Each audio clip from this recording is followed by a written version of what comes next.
وما أرسلناك إلا رحمة للعالمين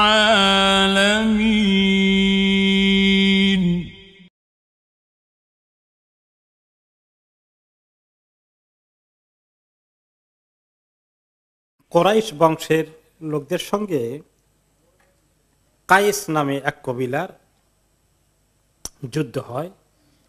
এই যুদ্ধটার মধ্যে উভয় পক্ষের বেশ কিছু ক্ষতি হয়ে যায় এবং কোরাইশ বংশের লোকদের পক্ষ থেকে সব যুবকদেরকে অংশগ্রহণ করা লাগে। তো উনি 15 থেকে 20 এই বছরে মেইন যুদ্ধ না করলেও কবিলার লোকদের সঙ্গে ওনাকে যেতে হয়েছে। তিনি বলেছেন পরে যে আমি ছিলাম কিন্তু যুদ্ধ করি নাই, তবে যুদ্ধের পেছনে থেকে শত্রু পক্ষ যখন তীর ছুটতো ওগুলা পড়তো, ওগুলা জোগাড় করে দিয়ে আবার আমাদের পক্ষের লোকদের হাতে তুলে দিতাম। তো এইভাবে যুদ্ধ বিগ্রহ হয়, এগুলাতে অনেক কিছু শরীক হন। যদিও আল্লাহ তাআলা ওনাকে দিয়ে মানে এর চেয়ে মারাত্মক কিছু করার নাই যে কাউকে যুদ্ধের ময়দানের সামনে গিয়ে অকারণের যে যুদ্ধ সেই যুদ্ধে তিনি কাউকে আক্রমণ করতে হয়নি। যুদ্ধ ছাড়াও সেখানে ভালো কিছু কাজও হয়েছে। হেলফুল ফুদুল নামে একটি চুক্তি হয়েছে। এই চুক্তিটি একটি ভালো চুক্তি ছিল।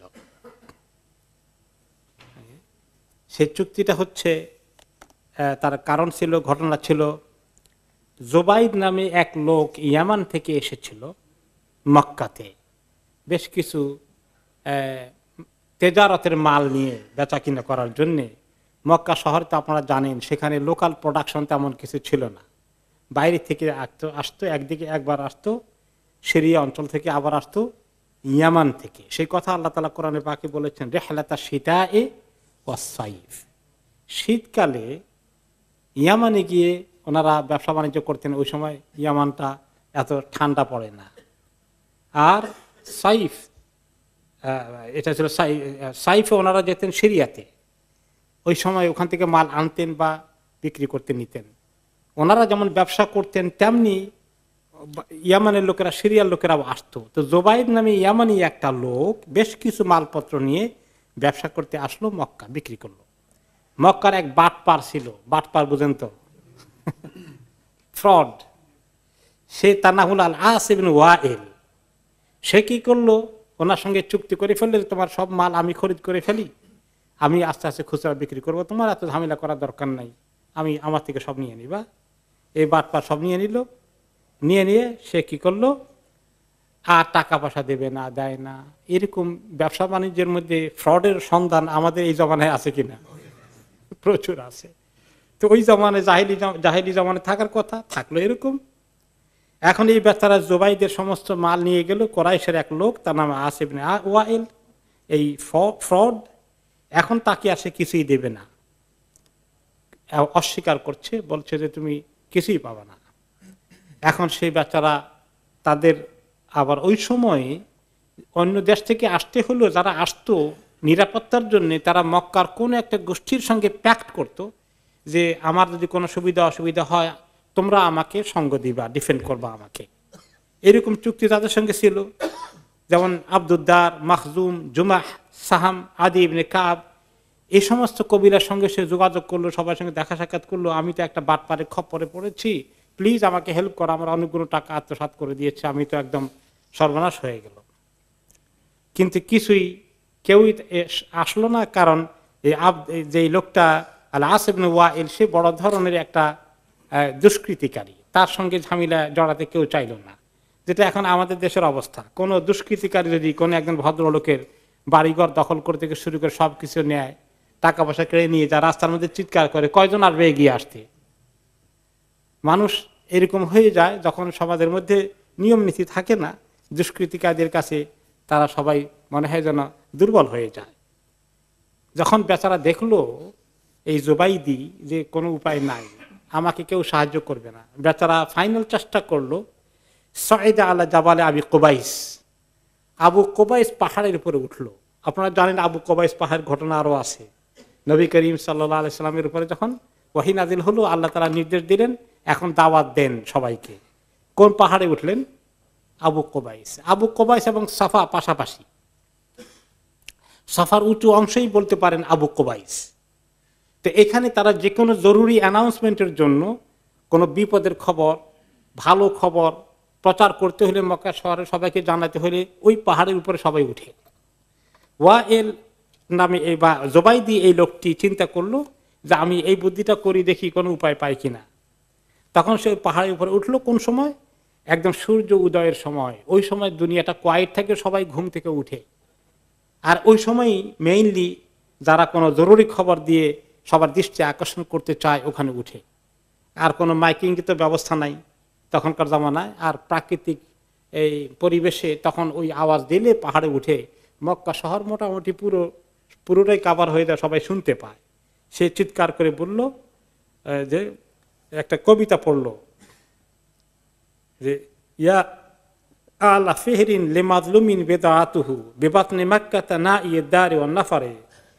হে ফেহরের গোষ্ঠী, কোরাইশ গোষ্ঠীর একজন পূর্বপুরুষ ছিলেন, তার নাম ছিল ফেহের, খুব নাম করা ছিল। তার নাম উচ্চারণ করে বলল, তোমরা তো সেই ফেহরের গোষ্ঠী, একটা মাজলুম তার সমস্ত সম্পত্তি যে হারিয়ে ফেললো, তার অ্যাসেট গুলো, টাকা পয়সা কিছু পেল না, দূর থেকে এসে তোমাদের কাছে ভিকটিম হয়ে গেল। অমুহারিমুন আশআতুন লাম ইয়াকদু উমরাতাহু, এবং আমি তখন কেবল ইহরাম করতে এসেছি, উমরা করতে এসেছি ইহরাম করে, ইহরাম এখন আমার খুলতে পারি নাই। ওই লোকটা এসে আমার থেকে সব মালগুলো নিয়ে গেল চুক্তি করে। তখনও কিন্তু তারা উমরা করতো, তখনও তাওয়াফ ছিল, সাই ছিল, কিন্তু উল্টাপাল্টা কিছু করেছে। এক্সাম্পল শুনেছি যে তারা দরকার হলে কাপড় চাপড় খুলে খালি গায়ে ইহরাম করবে, এই জাতীয় চিন্তা ছিল।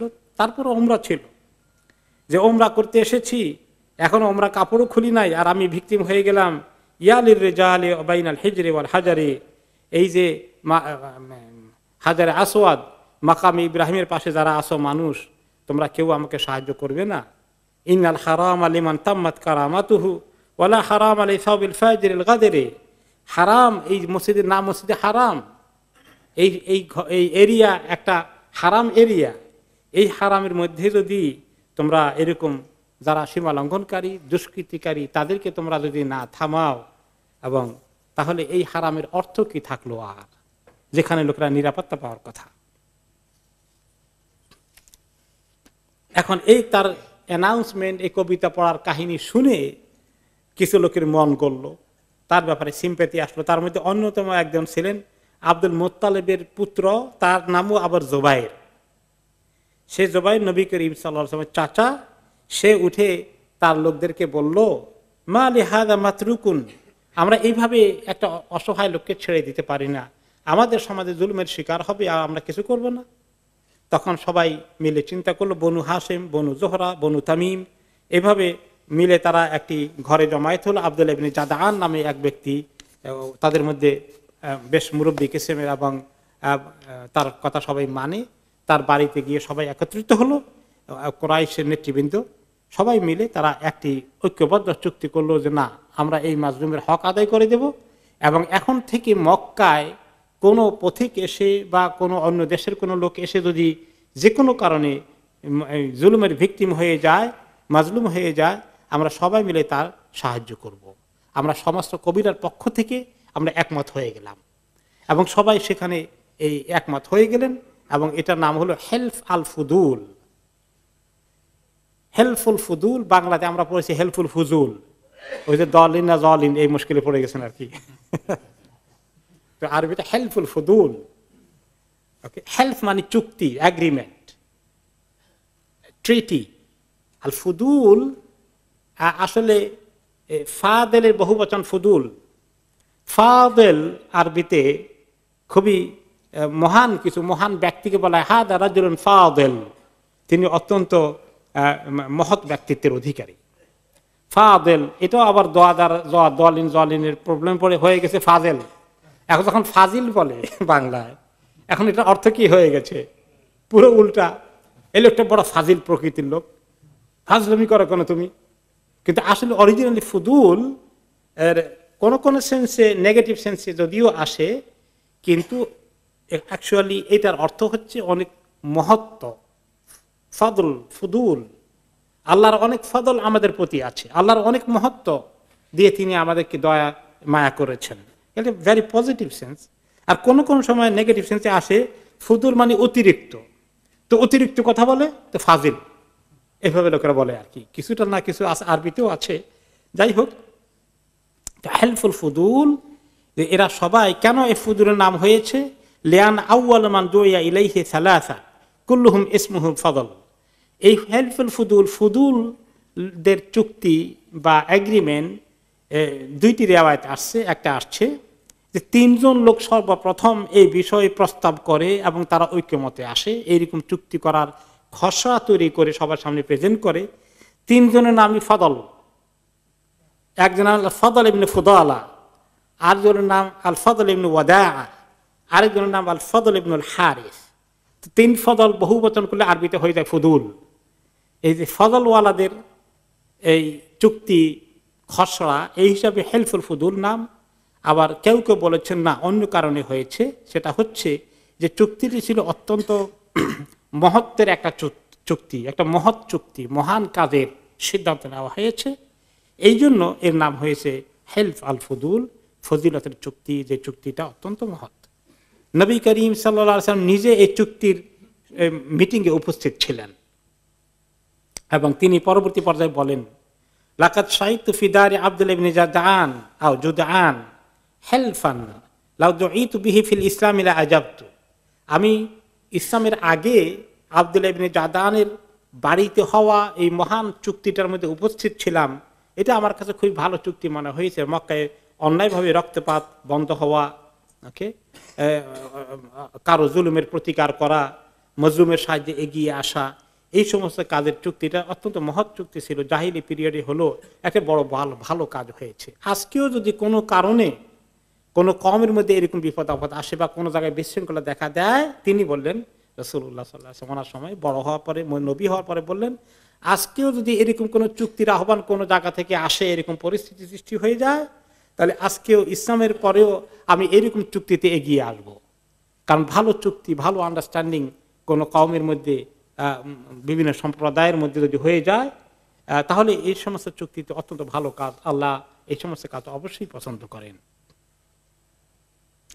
তিনি আরো বলেন, অন্য হাদিসে এসেছে, শাহিদতু হেলফাল মুতাইয়াবিন মা উমুমাতি ওয়া আনা গুলামুন ফামা উহিব্বু আন্না লি হুমরান নাআম ওয়া ইন্নী আনকুসুহু। যে আমি এই মুতাইয়াবিনের চুক্তিতে এসেছিলাম, হাজির হয়েছিলাম, অর্থাৎ যেটা একটা ভালো কাজ, পবিত্র কাজ, এই চুক্তির মধ্যে আমি ছিলাম। আমার চাচাদের সঙ্গে আমি নিজেও মজলিসে ছিলাম। ওয়া আনা গোলাম, আমি তখনও বালক মাত্র, এবং এটা আমার কাছে তখনও খুব পছন্দ হয়েছিল। আমাকে যদি আজকে কেউ এরকম চুক্তি করে, কেউ আমার সাথে, আমি করব, এবং এই চুক্তিকে আমি কখনো লঙ্ঘন করব না, এবং তার বিনিময়ে যদি আমাকে অনেক অর্থ করিয়ে দেওয়া হয়, এমন মহৎ চুক্তি থেকে আমি সরে আসব না। তাই এভাবে নবী করিম সাল্লাল্লাহু আলাইহি ওয়াসাল্লাম তখন তিনি কৈশোরে আছেন, এরকম কিছু ঘটনা, যুদ্ধের ঘটনা, সন্ধির ঘটনা, ভালো চুক্তির ঘটনা তিনি থাকলেন। এক পর্যায়ে আসলো যে ওনার একটু বয়স হয়ে গেছে, প্রায় এখন তিনি 25-এর কাছাকাছি হয়েছেন। এখন ওনার কিছু টাকা পয়সার দরকার, ঘর সংসার চালানো দরকার। তিনি আবু তালেবের ঘরে আছেন। আবু তালেব তো খুব ধনী না, বেচারা গরিব মানুষ বলতে পারেন, যদিও লিডার, কিন্তু আব্দুল মুত্তালিব যিনি ছিলেন তার বাবা, তিনি তো বেশ ধনী ছিলেন। পরবর্তী পর্যায়ে ছেলেদের মধ্যে সম্পদ ভাগ করতে গিয়ে আবু তালেব বেশি কিছু পায় নাই, সে বেচারা অনেক কষ্টে সংসার চালাচ্ছেন। তো তিনি নবী করিম সাল্লাল্লাহু আলাইহি ওয়াসাল্লামকে একদিন নিজেই বললেন, তিনি তো ওনার ঘরেই প্রতিপালিত হচ্ছেন, যদিও এর আগে তিনি কাজ করেছেন, ছাগল চড়িয়েছেন, ওইটা আমরা পড়ে গেছিলাম, তাই না? হ্যাঁ, এগুলা কিছু চেষ্টা করেছেন, কিন্তু এটা বেশি ভালো কোনো ইনকাম ছিল না। তো তিনি চিন্তা করেছেন কি করা যায়। আর এর মধ্যে একদিন আবু তালেব ওনাকে বললেন, আনা রাজুলুন লা মাল আলী, মুহাম্মদ তুমি দেখতে পাচ্ছ আমি তো, আমার টাকা পয়সা তেমন কিছু নাই, কাদ ইস্তাদ্দা জামানু আলাইনা, আর অভাব অনটন আস্তে আস্তে মনে দিন বেড়ে যাচ্ছে। ওয়াহাদি ঈরু কওমিকা ওয়া কাদ হাদারা খুরুজুহা ইলা শাম, তুমি খবর পেয়েছো কিনা জানি না, এখন একটি বাণিজ্য কাফেলা যাচ্ছে আমাদের কুরাইশদের পক্ষ থেকে শাম দেশে, সিরিয়ার দিকে, আর একটা সুযোগ আসতে পারে, খাদিজা বিনতে খুয়াইলিদ তাবআসু রিজালান মিন কওমিকা ফি ইরাতিহা, খাদিজা বিনতে খুয়াইলিদ একজন মহিলা, মক্কার, তিনিও কুরাইশ বংশের, জাতা শারাফিন, অত্যন্ত সম্মানিত ঘরের মহিলা, ওনার বেশ কিছু সম্পদ আছে এবং তিনি নিজে ব্যবসা করেন, কিন্তু তিনি নিজে মহিলা হওয়ার কারণে ব্যবসার মাল আনতে যান না। তিনি সৎ লোকদেরকে, যারা অনেস্ট, এদেরকে খুঁজে তিনি তাদেরকে দিয়ে ব্যবসা করান, তাদেরকে তিনি যথেষ্ট সম্মানী দান করেন, ভালো একটা লাভের অংশ দান করেন। তো এরকম একটা খবর আমি পেয়েছি, তিনি লোক খুঁজছেন, নির্ভরযোগ্য লোক পাওয়া যায় কিনা। ফালাউ জিতাহা ফাআরাদতা নাফসাকা আলাইহা লা আসরাআত ইলাইকা, আমার মনে হয় তুমি যদি যাও তার কাছে, প্রস্তাব করো যে তুমি তার মালের ব্যবসার দায়িত্ব নেবে এবং তুমি কাফেলায় শরীক হয়ে তার জন্য ব্যবসার মালপত্র কিনে আনবা, আমার মনে হয় তোমাকে দেখলে, তোমার চরিত্রের ব্যাপারে খোঁজ খবর পেলে সে তোমাকে বিশ্বাস করবে এবং তোমাকে নিশ্চয়ই অফার দেবে এই ব্যবসার পার্টনার হওয়ার জন্য। এটাকে বলা হয় মুদারাবা। এটা ইসলামী শরীয়তে অ্যালাউড আছে যে মুদারাবার ব্যবসা, যেটা ইসলামী ব্যাংকগুলো এখন করে। মাল, টাকা একজনের আর আরেকজন গায়ে খাটবে এবং দুইজনের মধ্যে শেয়ার হবে, কত পার্সেন্টে ব্যবসা হবে, কত পার্সেন্টে তিনি পাবেন, কত পার্সেন্টে উনি পাবেন, আর কোনো লসের কোনো দায়িত্ব তিনি নেবেন না। এটা হলো মুদারাবা ব্যবসা। আর যদি মুদারাবা না করে মুশারাকা করেন, যেমন আপনার এক অংশ আমার এক অংশ, আমিও মাল টাকা পয়সা দিয়েছি, আমিও দিয়েছি, এটা কিন্তু লাভ ক্ষতি দুইটা দায়িত্ব নেওয়া লাগবে। মুদারাবা অলমোস্ট কর্মচারীর মতো কাজ করব। আমার কোনো টাকা নাই, আপনার টাকা, আমি গায়ে খাটবো, আপনি আমাকে টাকা দিবেন, যে যা ব্যবসা হয় আপনার কোনো টাকা লাগবে না, আপনি গায়ে খাটবেন, এই লাভ যা হয় আপনার 50%, আমার 50%, অথবা 60%, 40%, যেটা এগ্রি করেন। এরকম ব্যবসা খাদিজা তখন করাতেন কোনো লোকদেরকে দিয়ে। তো তুমি যদি যাও তোমাকে নিশ্চয়ই দেবে। ওকে, কেন? আবু তালেব ব্যাখ্যা করছেন রাসূলুল্লাহ সাল্লাল্লাহু আলাইহি ওয়াসাল্লামের কাছে, উনি তাকে হেজিটেশন করেন কিনা, যদি মানা করে দেয় তো ওনাকে বুঝান, শোনো তুমি গেলে দেবে, লা আসরাআত ইলাইকা, তোমাকে সবার আগে তিনি, আমার মনে হয় যে সে এই দায়িত্ব দেবে। লিমা ইয়াবলুগুহা আনকা মিন তাহারাতিকা, আমি শিওর এই মক্কা শহরে তোমার চরিত্রের ব্যাপারে, তোমার আমানতদারির ব্যাপারে, তোমার দায়িত্বশীলতার ব্যাপারে নিশ্চয়ই তার কাছে খবর আছে, নিশ্চয় সে দেবে। ফাআরসালাত ইলাইহি ফিযালিকা, আবু তালেব যখন পাঠালেন তো শাসন তিনি গেলেন, গিয়ে খাদিজার কাছে প্রেজেন্ট করলেন যে আপনি শুনছি আপনি লোক খুঁজতেছেন, আমি ইনশাআল্লাহ দায়িত্ব পালন করতে পারি। ওয়াকালাত লাহু আনা উতিকা যায়ফা মা উতি রাজুলাম মিন কওমিকা, তো এই লোকের খবর পেতে খাদিজা তো খুশি, এইরকম নির্ভরযোগ্য লোক তো আর আরেকজন মক্কায় নাই। গুড, হ্যাঁ অ্যাগ্রি করে ফেললেন। তবে বললেন যে তোমার সঙ্গে আবার কথাবার্তা হয়ে গেল, তবে অন্যদেরকে যা দেব তার ডবল তোমাকে দেব, তুমি নিশ্চিন্তে ব্যবসা করে আসতে পারো।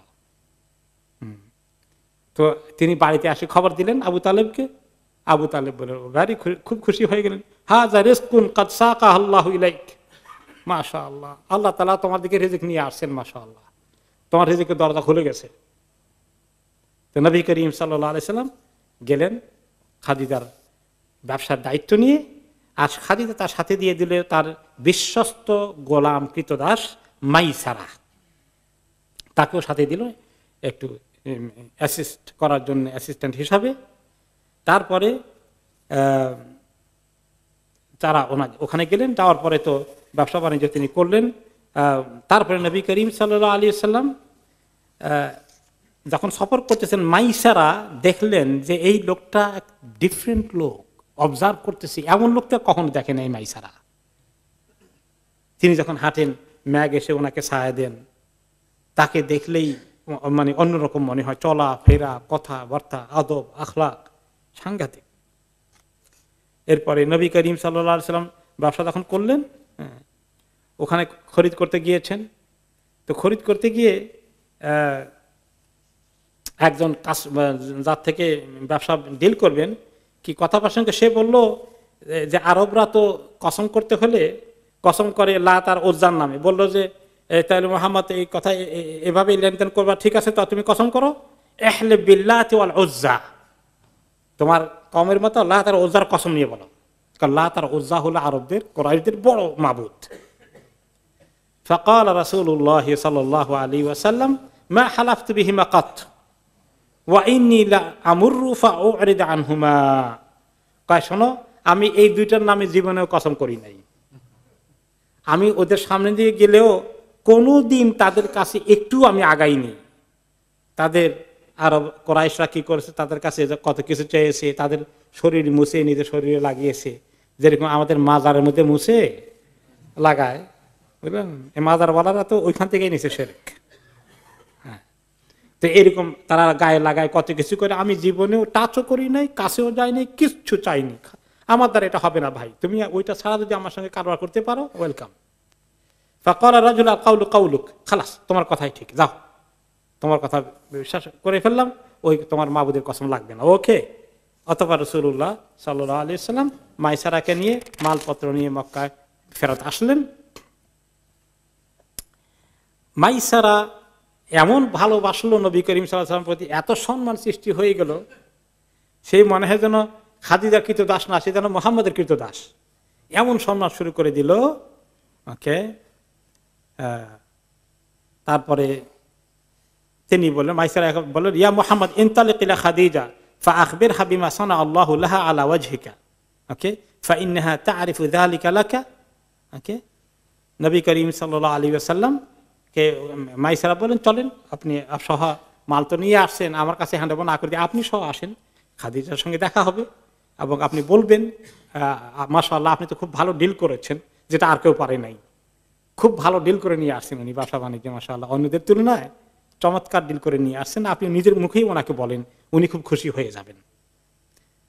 তো নবী করিম সাল্লাল্লাহু আলাইহি ওয়াসাল্লাম আসতেছেন, তো এদিকে সময় হয়ে গেছে, খাদিজা এখন অপেক্ষা করতেছেন, এনি ডে আজকে কালকের মধ্যে ওনার মালের বহর আসবে, মাইসারা এবং তার মাল নিয়ে আসবে। তো খাদিজা প্রায় জোহরের দিকে, দুপুর বেলায় তিনি আসতেছেন খাদিজার বাড়ির দিকে। ও খাদিজাতুন ফি ইলিয়াতিন লাহা, খাদিজা তখন তার ঘরটা ছিল দোতলা, উপরের তলায় বসে দেখছেন যে পথিক আসছে কিনা, মুসাফির আসছে কিনা। তিনি হঠাৎ করে নজর গেল, ফারাআত রাসূলুল্লাহ সাল্লাল্লাহু আলাইহি ওয়াসাল্লাম ওয়া আলা বাঈর, উটের উপরে মুহাম্মদ সাল্লাল্লাহু আলাইহি ওয়াসাল্লাম বসা আসছেন।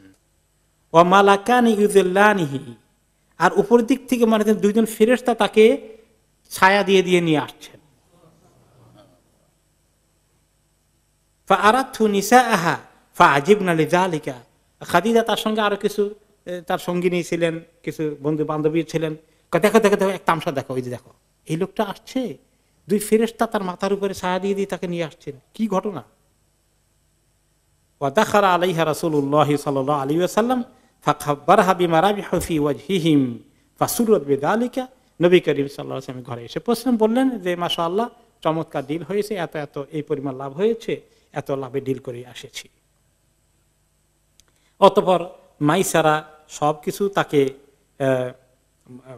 আরো কিছু অনেক কিছু বললেন। ওকে, ফাকাল ক্বাদ রাআইতু হাযা মুনযু খারাজনা মিনাশ শাম, আপনি এখন দেখে আশ্চর্য হয়ে গেছেন, আমি তো সিরিয়া যাওয়া আসা থেকে তার এইগুলো দেখতেছি, আমি তো এই মানে আমার পেটের মধ্যে যে কত কথা আছে তার ব্যাপারে, এত কি এক মানুষ তিনি, এগুলো সব বলা শুরু করে দিলেন। এরপরে খাদিজা তার মালপত্র বিক্রি করে দেখলেন সুবহানাল্লাহ যে আগের বছরের ব্যবসার তুলনায় এই বছর তার দ্বিগুণ লাভ হয়ে গেছে। এরপরে তিনি নবী করিম সাল্লাল্লাহু আলাইহি ওয়াসাল্লামকে যা ওয়াদা করেছেন তার চেয়ে আরো বেশি করে দ্বিগুণ দিয়ে দিলেন। এরপরে এই তো হয়ে গেল। এর মাস তিনিক পরে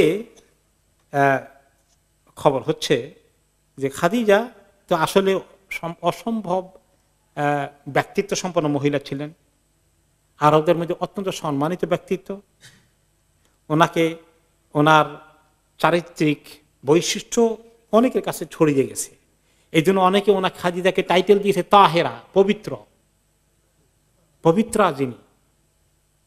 ওয়াযালিকা লিশিদ্দাতি ইফাফিহা, তার ইজ্জত আবরু হেফাফের সংবরণ এই সমস্ত ক্ষেত্রে তিনি অত্যন্ত একজন গুণী মহিলা হিসাবে পরিচিত। ওয়াকানাত নাকিয়াতান যাত আকলিন ওয়াসি ওয়া হাসাবিন ওয়া মাল, যেমন বুদ্ধিমতী মহিলা, তেমনি বংশগত দিক থেকে অনেক উঁচু বংশের, তেমনি আবার সম্পদশালী মহিলা। এই জন্য অনেকেই ওনাকে বিবাহের প্রস্তাব দিয়েছেন, কিন্তু তিনি কোনোটাই অ্যাকসেপ্ট করেননি। ওনার এর আগে দুইবার ওনার বিয়ে শাদী হয়েছিল, দোনোবারের বিয়ে শাদীর পরে বোধহয় তাদের স্বামীদের ইন্তেকাল হয়ে যায়। এরপরে তিনি এখন তৃতীয় বিয়ের জন্য বহুত প্রস্তাব আসছে, তিনি অ্যাকসেপ্ট করেন নাই। কিন্তু তিনি অত শুনতে পেলেন যে নবী করিম সাল্লাল্লাহু আলাইহি ওয়াসাল্লামের চরিত্রের কথা ওনাকে দেখলেন। এর ফলে স্বাভাবিকভাবে ওনার প্রতি ওনার একটা সাংঘাতিক সম্মান সৃষ্টি হয়ে গেল, প্রচন্ড একটা আস্থা সৃষ্টি হয়ে গেল।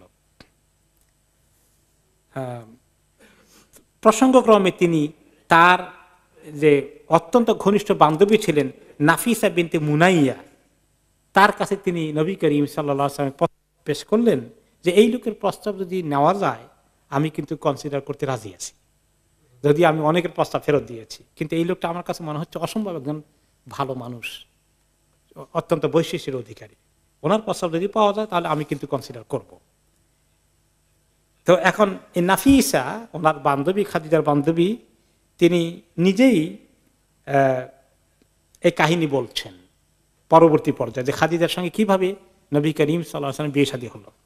ওকে, নাফিসা বলছেন কান খাদিজা বিনতে খুয়াইলিদ ইমরাতান হাজিমাতান জালদাতান শরীফাতান, তাকে আল্লাহ অনেক গুণের অধিকারী করেছে এবং প্রচুর সংখ্যক ভালো ভালো আরব বংশের লোকেরা তাকে বিয়ে শাদী করতে এসেছে কুরাইশ বংশ থেকেও, কিন্তু তিনি আর কোনোটাই রাজি হননি।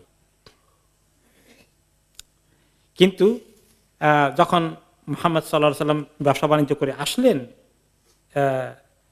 তখন তো ওনার দেখলাম যে একটা সফট কর্নার ওনার ভিতরে হয়েছে।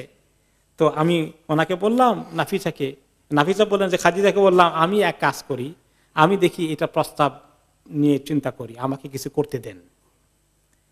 তখন তিনি আসলেন নবী মুহাম্মদ সাল্লাল্লাহু আলাইহি ওয়াসাল্লামকে বললে জিজ্ঞেস করলেন, ইয়া মুহাম্মদ মা ইয়ামনাউকা আন তাতাযাওয়াজ, আপনি তো বয়স তো মোটামুটি হয়ে গেছে, বিয়ে শাদী করেন না কেন? এখন বিয়ে শাদীর সময় না আপনার? ফাকাল মা বিয়াদি মা আতাযাওয়াজু বিহি, আমি তো আসলে টাকা পয়সাও কিছু নাই, একজনের দায়িত্ব নেবে বিয়ে শাদী করে, সেই অবস্থা কি আমার আছে নাকি? কুলতু ফাইন কুফিতা যালিকা ওয়া দুইতা ইলাল জামালি ওয়াল মালি ওয়াশ শারাফ ওয়াল কাফাতি আলা তুজিব। তখন নাফিসা বলে, আমি বললাম তাকে এই দায়িত্ব যদি কোনো জায়গা থেকে পাওয়া যায়, এমন লোকের প্রস্তাব যদি পাওয়া যায় যে লোকে মাশাআল্লাহ দেখতে শুনতে সৌন্দর্য দিক থেকেও কম না আল্লাহ দিলে, আর তার টাকা পয়সাও ভালো আছে, আর আরবদের মধ্যে কুরাইশ বংশের মধ্যে অত্যন্ত তার নাম কাম সুনাম সবকিছু আছে, এরকম একটা উপযুক্ত পাত্রী সন্তান যদি আমি দিতে পারি, প্রস্তাব যদি আনতে পারি, তাহলে কি আপনি এটাকে সাদরে গ্রহণ করবেন? আপনি অ্যাকসেপ্ট করবেন? ক্বালা ফামান হিয়া, তো কার কথা বলো তুমি? কুলতু খাদিজা, খাদিজার কথা, খাদিজার প্রস্তাব নিয়ে আমি চিন্তা করছি আপনার সঙ্গে আলাপ করতে। ক্বালা কাইফা লি বিযালিক, বলে যে আল্লাহ, খাদিজার কাছে প্রস্তাব আমার দেওয়া সম্ভব নাকি?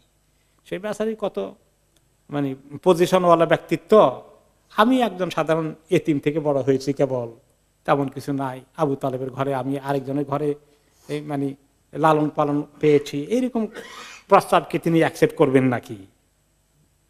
ক্বালাত কুলতু আলাইয়া, তিনি বলেন ওইটার দায়িত্ব আমাকে দেন, আপনি ওইটা চিন্তা করেন কেন? আপনি ওটার দায়িত্ব তো আমার। ক্বালা ফাআনা আফআলু, তখন তিনি বলেন ঠিক আছে, তুমি যদি মনে করো, আমার আপত্তি নেই, ওকে গো অ্যাহেড। ক্বালাত নাফিসা বললেন ফাযাহাবতু ফাআখবারতু খাদিজা, আমি খাদিজার কাছে গেলাম, আমি তার কাছে বললাম যে আমি তো মাশাআল্লাহ প্রস্তাব দিয়েছি, আলহামদুলিল্লাহ, আমি আশা করি কামিয়াব হয়ে যাব। ওকে, ফাআরসালাত ইলাইহি আনি ইতিলি সাআতি কাযা ওয়া কাযা। তারপরে তিনি কথাবার্তা হয়ে তার খাদিজার ওয়ালি হিসাবে, তার বাবা ইন্তেকাল করেছেন আরো আগে, তার ওয়ালি হলেন, আরবরা তখন ওয়ালির সারা বিয়ে শাদী করতো না, ইব্রাহিম আলাইহিস সালামের শরীয়তের গার্ডিয়ানের এই অংশ, তার চাচা ছিল আমর ইবনে আসাদ, তাকে তিনি বললেন, খবর দিলেন আসার জন্য যে এরকম একটা প্রস্তাব, এবং লোকটাকে এরকম আমি যা দেখলাম এবং যা শুনলাম তার ব্যাপারে, অনেক প্রস্তাবিত আসছে, আমি কোনোটা রাজি হই নাই, কিন্তু এই প্রস্তাবটা আমার কাছে মনে হচ্ছে যে ভেরি রিজনেবল, আপনি যদি ভালো মনে করেন তাহলে একটু এগিয়ে যেতে পারেন। তারপরে এই প্রস্তাব পেয়ে এখন খবর দেওয়া হলো। এখন নবী করিম সাল্লাল্লাহু আলাইহি ওয়াসাল্লাম মুরব্বী হলেন কে? আবু তালেব। ওকে, তিনি নিজে এই প্রস্তাব পাওয়ার পরে আলাপ করলেন আবু তালেবের কাছে। ওকে, আবু তালেব তো খুশিতে অস্থির, এমন ভালো প্রস্তাব পাওয়া গেছে আমার ভাতিজার জন্য, এতিম ভাতিজার জন্য, আর কোনো দেরি করা যায় নাকি? তখন আরো চাচা ভাতিজা যা ছিল টিল সবাইকে খবর টবর দেওয়া হলো। সবাই মিলে ওনার চাচা আবু তালেব, চাচা হামজা, তারা মিলে আসলো প্রস্তাবে, ফরমাল প্রস্তাব নিতে হবে এখন। ছেলের পক্ষ থেকে মেয়ের বাড়িতে ফরমাল প্রস্তাব। প্রস্তাব মানে কি একেবারে রেডি হয়ে যাওয়া আর কি। তো সেখানে গিয়ে আবু তালেব এখন প্রস্তাব মানে প্রস্তাবের সঙ্গে খোদবাও চলে আসছে। এখন খোদবা দিবে কে? খোদবা দিবেন আবু তালেব। এটা তারা করে আসছে এভাবে। তখন তার কোনো ইমাম নাই, আর এই তরিকার খোদবা না, তাদের তরিকার খোদবা যেটা, এটা মোটামুটি অনেকটা মিলে, শুধু কোরআন হাদিসের কিছু রেফারেন্স বাদ না দিলেই। এখন রেওয়ায়েত এসেছে ফাখাতাবু ইলাইহি ইবনাতা আখিহি, ওকে, মোটামুটি প্রস্তাব অ্যাকসেপ্টেড হয়ে গেল। এরপরে আরো কিছু লোককে দাওয়াত দিয়ে খাদিজার পক্ষ থেকে, এই পক্ষ থেকে আরো কিছু লোককে এনে মোটামুটি ফাইনাল খুতবার ডেট ঠিক করা হয়ে গেল, আগদের ডেট হয়ে গেল। এখন আবু তালেব খুতবা দিতে শুরু করেছে। আবু তালেবের খুতবা শুনবেন? সে বলল, আলহামদুলিল্লাহিল্লাযী জাআলানা মিন যুররিয়াতি ইব্রাহিম, আল্লাহর শুকর, প্রশংসা, যিনি আমাদেরকে ইব্রাহিম আলাইহিস সালামের বংশের অন্তর্ভুক্ত করেছেন। ওয়া যারআ ইসমাঈল, সেখান থেকে ইসমাইলের শাখার অন্তর্ভুক্ত করেছেন। ওয়া দেই মাআদ, আর মাআদ যে তাদের কবিরার পরবর্তী আরেকটা ধারা, সেটার কথা উল্লেখ করলেন। ওয়া জাআলানা হাদানাতা বাইতিহি ওয়া সুওয়াসা হারামিহি, আর সেই আল্লাহ শুকর যিনি আমাদেরকে তার ঘরের দেখভাল করার, কেয়ারটেকারের এবং এর পরিচালনা করার দায়িত্ব আমাদেরকে দিয়েছেন। ওয়া জাআলানা বাইতান মাহজুজান, আর আমাদের আয়ত্তে আল্লাহ এমন ঘরের দায়িত্ব দিলেন যে ঘরের হজ করার জন্য দুনিয়ার আনাচে কানা থেকে মানুষরা আসে। ও হারামান আমিনান, আমাদের এই হারামকে আল্লাহ তাআলা নিরাপত্তা দান করেছেন। ও জাআলানাল হুক্কাম আলান নাস, মানুষের কাছে আমাদেরকে আল্লাহ তাআলা বিচারকের দায়িত্বে বসিয়েছেন। সবাই দরবার করতে আমাদের কাছে আসে, দরবারি হিসাবে আমাদেরকে ডাকে। নিজেদের এখানে খুতবার মধ্যে নিজেদের পরিচয়, বৈশিষ্ট্য আর কি। কোরআন হাদিস তো আমরা কোরআন হাদিস ঢুকাই, এখন আরবদের তরিকায় তারা নিজেদের পরিচয়, জাত, গোষ্ঠী, মান, সম্মান, শান, শওকত, এগুলো কথা বললেন। এই কথা দিয়ে খুতবার কাজ শেষ। এখন খুতবার সঙ্গে বললো হলো সুম্মা ইন্না আখি হাদা মুহাম্মদ ইবনে আব্দুল্লাহ, এখন যে মূল জিনিস নিয়ে আসছি, আমার এই যে ভাতিজা মুহাম্মদ ইবনে আব্দুল্লাহ, লা ইউজানু রাজুলুন বিরাজুলিন ইল্লা রাজাহা বিহি শারাফান, এমন কোন মানুষ নাই যার সঙ্গে তাকে তুলনা করলে এই আমার ভাতিজা মুহাম্মদের পাল্লা ভারী হবে না। নুবুলান, আদর্শ ব্যক্তিত্ব হিসাবে, ফাদলান, তার চারিত্রিক বৈশিষ্ট্য হিসাবে, আকলান, জ্ঞান বুদ্ধির দিক থেকে। হ্যাঁ, একটা জিনিস বলতে পারে কেউ, ফা ইন কানা ফিল মালি কুল্লুন, কেউ বলতে পারে তা তো টাকা পয়সা বেশি কিছু নাই, এটাও স্বীকার করেছে বেচারা খুতবার মধ্যে। সব আছে আমার ভাতিজার, একটু টাকা পয়সার অভাব, কারণ যে জায়গায় প্রস্তাব আনছে তারা তো ধনী মানুষ, সেটা সে নোটিস করেছে, ওইটা সে ব্যাখ্যা করছে। যদি তার টাকা পয়সা কম আছে, ফাইনাল মালা জেলুন জাইল ও আমরুন হাইল, আরে টাকা পয়সা তো আজকে আছে কালকে নাই। ওকে, ও মুহাম্মদ মিম্মান কাদ আরাফতুম কারাবাতাহু, কিন্তু মুহাম্মাদের পরিচয় আশা করি ইতিমধ্যে আপনারা পেয়ে গেছেন যে সে কি ব্যক্তিত্ব, তার বংশ থেকে শুরু করে সবকিছু। ওয়াকাদ খাতাবা ইলাইকুম রাগিবান কারিমাতাকুম খাদিজা, তার পক্ষ থেকে প্রস্তাব এসেছে এখন আপনাদের কাছে আপনাদের যে কন্যা খাদিজার ব্যাপারে। ওয়াকাদ বাদালাল্লাহু মিনাস সাদাকি মা হাকামা আজলুহু, যতটুকু বেচারা সম্ভব হয়েছে মোহর জোগাড় করেছে, যদিও আপনাদের লেভেলে দূর পৌঁছবে না আর কি। ওয়া আজলুহু ইসনাতা আশারু উকিয়া, তো কিছু বাকি থাকলো যেটা এখন দিতে পারছে না, আর নগদ যেটা দিবে 12 উকিয়া। ওকে, 12 উকিয়া জাহাবান ও নাসান, 12.5 উকিয়া সোনা দেওয়ার ভিত্তিতে আমরা নগদ নিয়ে এসেছি। আদিম, এই তো অল্পই 12.5 উকিয়া, আপনাদের জন্য যদি বেশি বড় না হয়, কিন্তু যে প্রস্তাব আমরা নিয়ে আসি, যে ব্যক্তি তার বিশাল শান আছে ভবিষ্যতে, সে তো আর জানে না নবী হবে, কিন্তু এতটুকু জানে যে এই ব্যক্তি এক মহৎ কিছু হবে, তার শান অনেক বড়, খাতারুন জালিলুন জাসিম, সে অনেক সম্মানিত কিছু হয়ে যাবে, অচিরেই আমরা তার ইন্তজার করছি। তা এগুলা শোনার পরে এখন খাদিজার যে ওয়ালি আছে চাচা, সে বলল হ্যাঁ দাল বেদু লা ইউকরাহু আনফুহু। তিনি বললেন না ঠিকই, যার প্রস্তাব নিয়ে আসছেন এই লোকের প্রস্তাব তো আর ফেলে দেওয়া যায় না, জান কবুল হয়ে গেল, আমরা রাজি আছি। আকদের কাজ এই আকদের শেষ হয়ে গেছে। তারপরে নবী করিম সাল্লাল্লাহু আলাইহি ওয়াসাল্লাম খাদিজার সঙ্গে বেনা করলেন এবং তিনি একটু ছোটখাটো অলিমার ব্যবস্থা করলেন। এবং কোন কোন রেওয়ায়েতে আসে একটি উট, আর কোন কোন রেওয়ায়েতে আসে 2টি উট জবাই করেছিলেন এবং কুরাইশ বংশের সম্রাট লোকদেরকে দাওয়াত দিয়ে মোটামুটি তাদেরকে তিনি খাওয়া দাওয়া করিয়েছেন। এভাবে এই বিয়ের প্রসঙ্গ শেষ হলো। এখন এই বিয়ে প্রসঙ্গে এই যে কিভাবে বিয়েটা হলো আপনারা দেখতে পেলেন একটা সুন্দর পবিত্র প্রস্তাবের ভিত্তিতে। এখন এই সমস্ত দেশে, পাশ্চাত্য দেশে বিভিন্ন ইউনিভার্সিটিতে যারা ইসলামিক স্টাডিজ পড়ায় সেখানে সিরাতও পড়ায় তারা, যেমন লন্ডন ইউনিভার্সিটি আছে সোয়াস,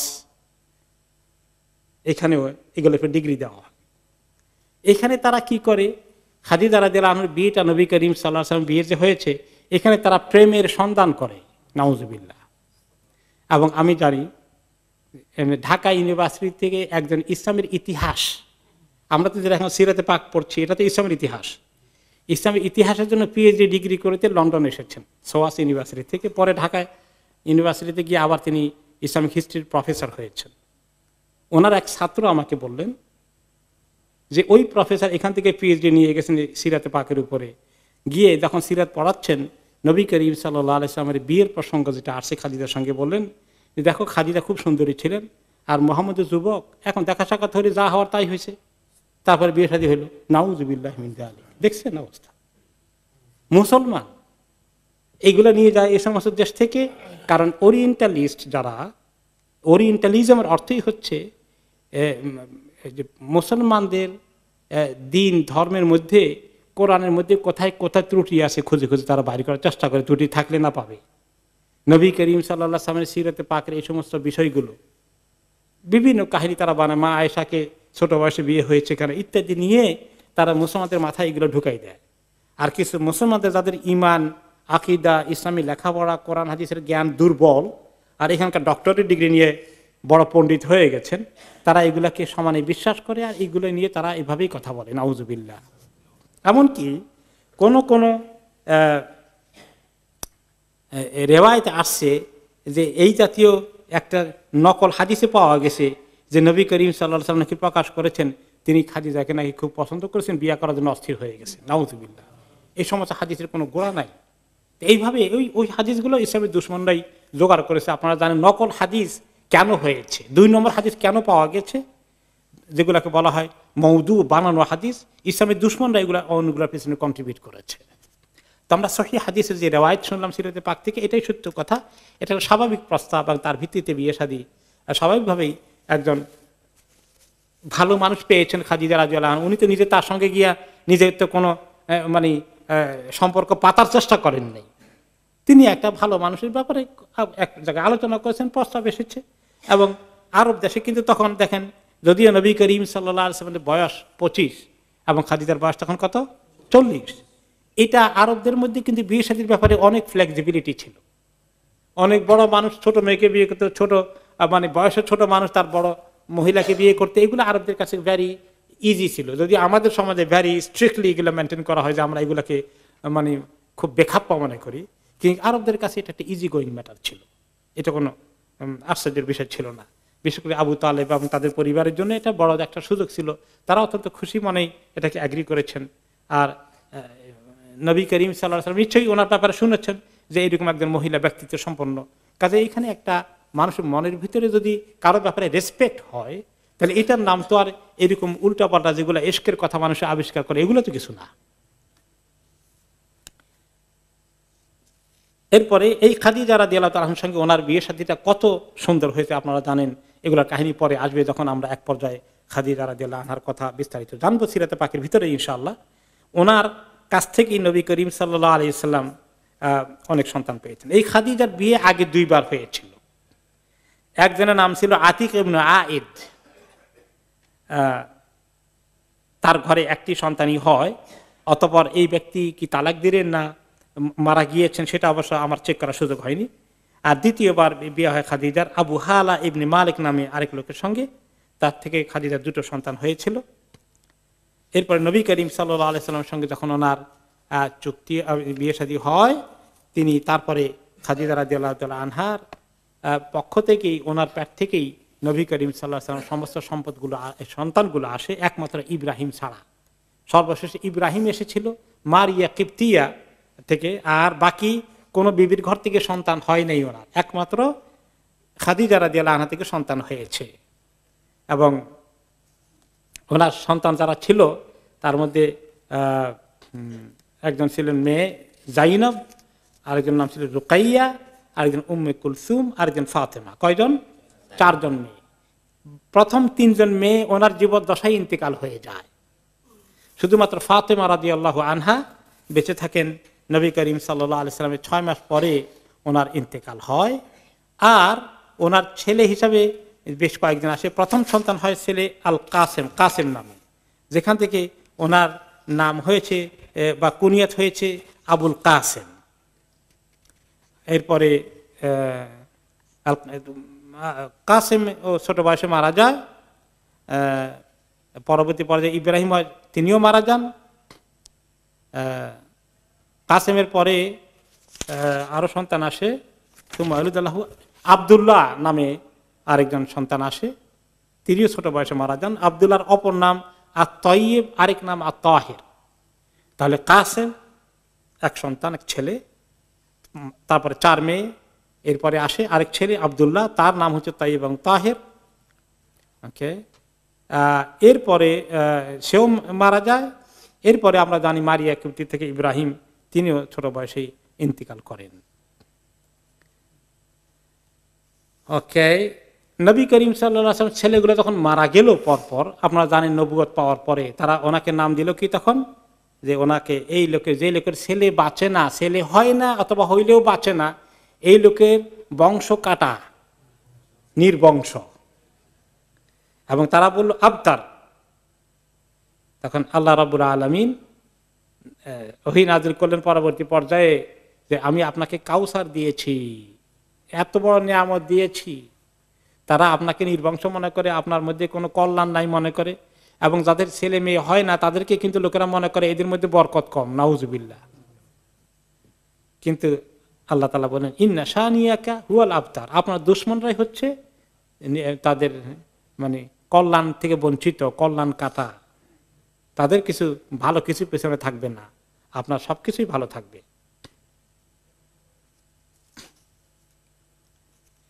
এখানে আল্লাহ তাআলা যে ওনার সন্তান, ছেলে সন্তান একটাও বাঁচলো না, এর মধ্যে কিন্তু বিরাট কল্যাণ হিকমত আছে আল্লাহ তাআলার। কারণ ওনার সন্তান যদি বেঁচে থাকতেন তাহলে এই সন্তানকে নিয়ে কি হতো বুঝলেন না। ওনার মেয়ে বেঁচে ছিল, মেয়ের ঘরের নাতি আলে বাইতকে নিয়ে বাড়াবাড়ি করতে করতে যেখানে কি বানিয়েছে, ওলি বানাইতে বানাইতে, ইমাম বানাতে বানাতে তারা নবীর থেকে উত্তম, সীমা লঙ্ঘন করা হচ্ছে। তো এইরকম অবস্থা থেকে উম্মতকে রক্ষা করার জন্য আল্লাহ তাআলা ওনার ছেলেগুলোকে দুনিয়া থেকে নিয়ে গিয়েছেন। তো আল্লাহ নিয়েই যেমন দিলেন কেন আবার, তাহলে ওই যে না হলে, ছেলে না হলে কিন্তু যে বদনামি হতো সেটা থেকে আল্লাহ বাঁচিয়ে দিয়েছেন। ওটা তার খুব বেশি বদনামি করে যে ছেলে, তার ছেলে নাই, তার একটা অকল্যাণ মার্কা মানুষ, তার মধ্যে কোনো খায়ের নাই, এই ধরনের একটা কুসংস্কার ছিল। যদিও অরিজিনালি ছেলে হোক মেয়ে হোক বা না হোক, এর মধ্যে কোনো অকল্যাণের কিছু আছে, এই লোকটার মধ্যে কল্যাণ নাই, মোটেই না। আল্লাহ তাআলা বলছেন যাকে খুশি আমি ছেলে দেই, যাকে খুশি মেয়ে দেই, যাকে খুশি দোনোটা দেই, যাকে খুশি তাদের কোনোটা দেই না। এসবই আল্লাহর কাছে। মানুষের কাছে যার সন্তান হয় না এটা তার দোষ, এটা তার আইব, এগুলো ঠিক নয়। তো এই জন্য আল্লাহ তাআলা অন্তত নবীকে যেন তার এই কথা না বলতে পারে ছেলে দিলেন। কিন্তু দিয়ে নিয়ে গেছেন কেন, তার মধ্যে হিকমত হচ্ছে উলামায়ে কেরাম বলেছেন এই সন্তানদেরকে নিয়ে পরবর্তী পর্যায়ে উম্মতের মধ্যে ফিতনা টানাটানি শুরু হয়ে যাবে, এই অবস্থা থেকে আল্লাহ তাআলা উম্মতকে হেফাজত করার জন্যই ছেলেগুলোকে আল্লাহ নিয়ে গেছেন। নবী করিম সাল্লাল্লাহু আলাইহি সাল্লাম এরপরের ঘটনা, যেটা একটা বড় ঘটনার জীবনে ঘটে এবং ওনার উপস্থিতিতে মক্কায় ঘটে, সেটা হচ্ছে কাবা ঘরের পুনর্নির্মাণ। কাবা ঘর এই ঘরটা আরবদের কাছে যখন তারা বানিয়েছিল, ছোটখাটো, বেশি উঁচু করে নাই, 9 ফুট মাত্র উঁচু করেছিল। প্রথম দিকে ছাদও ছিল না, দরজা টরজাতে মজবুত ছিল না। একবার কিছু দুষ্কৃতিকারী এসে ওখানে ঢুকে কিছু ওখানে মাল টাল যা ছিল, কিছু সোনাগনা রক্ষিত ছিল, এগুলো চুরি করে নিয়ে গেল। এরপরে কয়েকবার বন্যা হয়ে কাবা ঘরের ওয়াল খুব ক্ষতিগ্রস্ত হয়ে গেল। এক পর্যায়ে তারা চিন্তা করলো যে এখন তো এই ঘরটা একেবারে ভেঙে পড়ে যাবে। এখন এই একবার আবার আগুন লেগেছিল, এক মহিলা আসছিল কাবা ঘরে ওই সুগন্ধ লাগাতে, ওই যে আমাদের এখন এই জমানায় উদ যে আছে না, উদ বাকুর জ্বালাইতে এসে কাবা ঘরের ওয়ালের মধ্যে, মানে কাঠের ওয়াল ছিল এবং সেখানে যে কাপড় আটকানো ছিল সেগুলোর মধ্যে আগুন লেগে কাবা ঘর একদম পুরোটা পুড়ে অনেক ক্ষতিগ্রস্ত হয়ে গেল। আগুন লেগে অনেক ক্ষতিগ্রস্ত হয়ে গেল, বাকি বন্যায় ক্ষতিগ্রস্ত করলো। এখন এটা কিন্তু মানে প্রায় পড়ে যাওয়ার অবস্থা। এখন কোরাইশ লোকেরা চিন্তা করছে এই ঘরটা তো আমরা তৈরি করা দরকার, পুনর্নির্মাণ করা দরকার, কিন্তু কিভাবে করি? এক নম্বরে আমাদের টাকা পয়সা নাই, অনেক টাকা পয়সার দরকার এই ঘর পুনর্নির্মাণ করতে হলে। 2 নম্বর হলো যে এই ঘর যে আমরা ওয়াল যে ভাঙবো, ভাঙ্গার কাজ করলে বিপদ থেকে বাঁচতে পারবো কিনা, কদ্দূর পারবো? কোনো বিপদ ধরে পাশে বলা মুসিবত ধরে, গজব চলে আসে, আল্লাহর ঘর ওয়াল ভাঙ্গা শুরু করে দিয়েছি। তো এগুলো তাদের মধ্যে দুশ্চিন্তা আসলো। আবার তারা যখন বললো যে টাকা পয়সা তো কম, এখন আমরা যদি আবার কালেকশন শুরু করে দেই তো দেখা যাবে যে আল্লাহর ঘরের জন্য নাপাক কোনো মাল আসে কিনা, সেটা নিলেও আবার আল্লাহর মুসিবতে পড়ে যাব। কোনো বেশ্যা যদি তার টাকা পাঠায় সেটা লাগাই, কেউ সুদের কারবার করে সেটা যদি লাগাই আবার এখানে, কেউ আবার আরেকজনের হক নষ্ট করেছে, এখন আল্লাহর ঘর বানানোর জন্য টাকা দিবে, এইগুলো যদি আমাদের হাতে আসে, এগুলো দিয়ে যদি বানাই তাহলে তো আরেক আজাব মাথায় নেব। ওদিকে মূর্তি পূজা করে ঠিকই, কিন্তু এখান থেকে আবার আল্লাহর ভয় আছে। রাইট। তারপরে শেষ পর্যন্ত তারা চিন্তা করলো যে কি করা যায়। আব্রাহা যে ভাঙতে আসছিল সেই ভয়ের কথা মনে আছে, যে আব্রাহা এই ঘর ভাঙতে আসবে তো আল্লাহ তাকে সেখানে নিপাত করে দিল। কারণ আমরা যে ভাঙবো গড়ার আগে, এইটা কতটুকু জায়েজ হবে, কতটুকু আমরা বিপদ মুক্ত থাকবো, এটা নিয়ে তারা খুব মুসিবতে পড়লো। তখন পরামর্শ করে তারা সিদ্ধান্ত নিতে পারে না, একবার অ্যাগ্রি করে আবার কনফিউশন সৃষ্টি হয়ে যায়, ভয় লাগে। উঠানামা করার মধ্যে একদিন ওয়ালিদ ইবনুল মুগীরা আল মাখজুমি একজন ছিল, যিনি উম্মে সালামা রাদিয়াল্লাহু আনহুর পিতা। উনি চিন্তা করলেন, আতুরিদুনা বিহাদামি আল ইসলাম আম আল ইসা, তোমরা তো চিন্তা করো কেন, আল্লাহর ঘরকে ভাঙবা তোমরা, এটাকে নষ্ট করার জন্য ভাঙবা না থেকে গড়ার জন্য ভাঙবা, তোমাদের নিয়ত কি? ক্বালু বাল ইসলাম, আরে আমরা তো গড়ার জন্যই ভাঙবো। তখন তিনি বললেন, তিনি বড় আলেম না হলে বুদ্ধিমান ছিলেন, ইন্নাল্লাহা লা ইউহলিকুল মুসলিহিন, যে আল্লাহর কোনো কাজ ইসলাহ করতে চায়, গড়তে চায়, এই নিয়তে যে করে তাকে আল্লাহ তাআলা কেন তাদেরকে আল্লাহ তাআলা অভিশপ্ত করবেন? মানে হাদিস তো সে পায় নাই, ইন্নামাল আমালু বিনিয়াত, যে যে নিয়তে করবে সেই অনুযায়ী তার ডিল হবে। তা আমরা তো ভালো নিয়তে ভাঙতেছি, আমরা তো কোনো এই ঘরের অসম্মানের জন্য ভাঙছি না। ও আখাদাল মেওয়াল, তার এই কথা বলে সে কুড়াল হাতে নিল, নিয়ে এখন সে ভাঙ্গা শুরু করে দিল। ওয়াসারা ইয়াহদিমু, এবং সে ভাঙ্গা শুরু করলো আর বলল, কুমু সাইদুনি, আসো তোমরা, আমি তো ভাঙ্গা শুরু করলাম, এবার আমাকে হ্যান্ড দাও, আমাকে সঙ্গ দাও, ভাঙ্গি চলো। ফাকালুল্লাহ নান্তাদিরু ইলাল গাদ, না আজকে না, আজকে আমরা আসবো না, আগামীকাল পর্যন্ত অপেক্ষা করি, আজকে রাত্রটা তোমার কেমন যায় আমরা দেখি। তো যে রাত্রে তুমি সহিসার আমাদের থাকো, পরের দিন সকালে তাহলে আমরা সাহস করে আসবো, আজকে রাত্রে তোমার কেমন যায় আমরা একটু আল্লাহ আল্লাহ করে দেখি। ওকে। ফালাম ইসেব হুসাইন, যদি কিছু না হয় তোমার, তাহলে আমরা সবাই একমত হই, কালকে সকালে সবাইকে পাবো আমরা। এখন ওলি তো রাত্র কাটাই দিল, সকালবেলা হয়ে গেল, এখন দেখা গেল যে ওলিদের কোনো ক্ষতি হয় নাই, এখন সবাই আসছে। তারপরে আবার দোয়া করে, আল্লাহুম্মা ইন্না লা নুরিদু ইল্লা খাইরান, আল্লাহ আমরা ভালো ছাড়া কিন্তু কিছু খারাপ পাচ্ছি না, আমাদের মতলব ভালো আল্লাহ। ওকে। এইভাবে করে করে মোটামুটি শেষ পর্যন্ত ওয়াল ছাদ যা ছিল সব তারা ভেঙে ফেলল। এখন নিচের দিকে যাচ্ছে, আর একটু খুঁড়লো, খুঁড়ি ফাউন্ডেশনটার কি অবস্থা সেটা দেখবে। হাত্তা ইদেন তাহা আল হাদমু বিহি ইলাল আসাস, যখন তারা মেইন ফাউন্ডেশনের দিকে গেল, মাটির বেশ নিচে, আসাসি ইব্রাহিম আলাইহিস সালাম, যেটা অরিজিনাল ইব্রাহিম আলাইহিস সালামের ফাউন্ডেশন, সেখানে গিয়ে তারা পৌঁছে গেল। ওকে, এবং সেখানে গিয়ে দেখলো যে এই পাথরগুলোর রংটা সবুজ, হেজারাতিন খুদরিন, বিশাল পাথরের চাটানের মতো, এবং সেটা রংগুলো একটু সবুজ টাইপের, কা আসনে মাত্র এবেল, এবং এভাবে করে তৈরি করা, এরকম করে করে এরকম করে করে মনে হয় যেন উটের হাম যেটা আছে, উটের সিংহের মতো, আখিদিন বাদু হবে বাদ, এবং এমনভাবে মনে হয় যেন সিমেন্টকে ইয়ে করে ঢাললে যেরকম করে গলে এরকম করে ধরে, এক একটা পার্টকে একদম আটকানো। তারা মনে করলো যে এখন এই আটকানো যেটা আছে অরিজিনালটা, এটা যদি খুলে না ফেলে, নতুন করে ফাউন্ডেশন না দেয়, তাহলে পুরনো ফাউন্ডেশনের উপরে দিলে এই ঘর টিকবে কিনা, সমস্যা আছে। তখন একজনে কুড়াল দিয়ে, করাইশের একজনে, ওটার মধ্যে কুড়াল নয়, কি ধরনের মোটা একটা কিছু দিয়ে এরকম চারা দিল, দুইটা একটা আটকে ধরছে মাঝখানে, এটাকে কি বলে, চারা দেয় যে এমনি করে,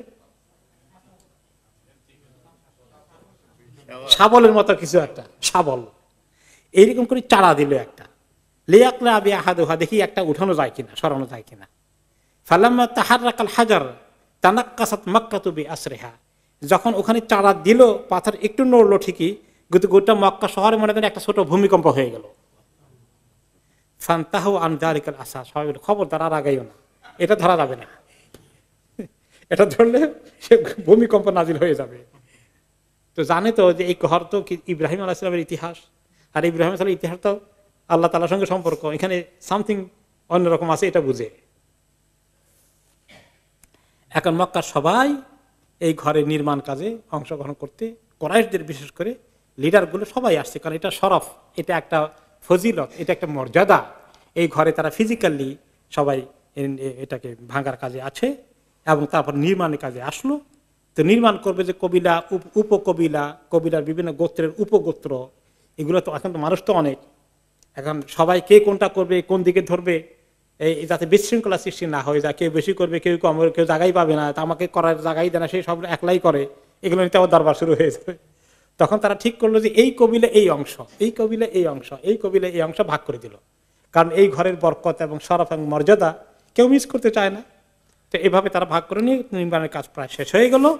এমনকি স্বয়ং রাসূলুল্লাহ সাল্লাল্লাহু আলাইহি ওয়াসাল্লাম বনি হাশেমের যে অংশ ওনা তৈরি করার জন্য উনি সহ দায়িত্ব পালন করলেন। উনি এবং আব্বাস রাদিয়াল্লাহু আনহু, যিনি ওনার চাচা, বয়সে একটু বড়, কাছাকাছি বয়সে, এই সময় নবী করিম সাল্লাল্লাহু আলাইহি ওয়াসাল্লামের বয়স ছিল 35 বছর, নবুয়ত পর 5 বছর আগের ঘটনা। ওকে, নবী করিম সাল্লাল্লাহু আলাইহি ওয়াসাল্লাম নিজে পাথর আনতেন এবং আব্বাস, দুইজনে শেয়ার করে আনতেন। কতক্ষণ তিনি টানতেন, কতক্ষণ আব্বাস টানতো, কারণ ওই দূর থেকে আনতে হতো পাথরটা। যেখান থেকে ওনারা পাথর এনেছিলেন, পাথরের ওয়াল করা আর কি, পাথরের ওয়াল করে, পাথরের পাথর দিয়ে ওয়াল করে তারা তখন এই দেওয়াল খাড়া করিয়েছিলেন। এই পাথরকে বলা হয় জাবালে মক্কা। একটু দূরে যে থাকে, যেখানে এখন ওগুলা ভেঙে ছিল, তো হোটেল টোটেল হয়ে গেছে, ওখান থেকে আনতেন। তো কাঁধে করে আনতে ওজনী পাথর, বেশ কষ্ট হতো। এখন কাঁধের মধ্যে ছোট্ট এক টুকরা গামছার মতো কাপড় দিয়া এর উপরে পাথর রেখেছেন। এখন আব্বাস রাদিয়াল্লাহু আনহু দেখলেন যে নবী করিম সাল্লাল্লাহু আলাইহি ওয়াসাল্লাম কষ্ট হচ্ছে, কাঁধের মধ্যে ব্যথা পাবেন, দাগ পড়ে যাচ্ছে। তিনি বলেন যে শোনা, তোমার পেছনের যে তহবান্দ আছে, ওনারা পড়তেন কিন্তু তখন এক ধরনের লুঙ্গি, খোলা লুঙ্গি, চাদরের মতো। তো বলে এর একটা অংশ উঠাই এখানে দাও। অংশ উঠাই দিয়ে এখানে দেওয়ার পরে কিছুক্ষণ পরে ওনার মানে এই সতরটা আনকভার হয়ে গেছে, আর তখন তিনি এই মানে বেহুশ হয়ে গেছেন, বেহুশ হয়ে পড়ে গেলেন। এরপরে আবার দৌড়ে আসলেন, কাপড় ঠিক করে দিলেন। তারপরে বললেন, তিনি যখন বলেছিলেন, আরেক রেওয়ায়েতে আসছে, এই জাল ইজারা কালা রাকাবাতিকা, তোমার কাপড়ের অংশ কিছু তুমি ঘাড়ে দিয়ে দাও, ঘাড়ে ব্যথা পাবে। আর এইটা যেটা দিতে গিয়েছেন, ফাখাররা ইলাল আরদ, জমিনে তিনি বেহুশ হয়ে পড়ে গেলেন। অতামাহাত আইনা হইলা সামা, চোখ দুটো উল্টে আকাশের দিকে তাকানো শুরু হয়ে গেছে। আব্বাস তো ভয় পেয়ে গেলেন, কি হয়েছে তোমার? বলেন, আরে নি ইজারি ফাসাদ্দাহু আলী, আমার নিচের কাপড় ঠিক করে দেন, নিচের কাপড় ঠিক করে দেন। মানে একটুখানি সামান্যের জন্য এই জাতীয় কিছু হয়ে গেলে উনি এটা টলারেট করতে পারতেন না। আল্লাহ তাআলা ওনার শরাফতকে কায়েম রাখার জন্য এরকম ব্যবস্থা করেছেন। এভাবে করে কাজ কমপ্লিট হয়ে গেল। এখন বাকি থাকলো হাজারে আসওয়াদ।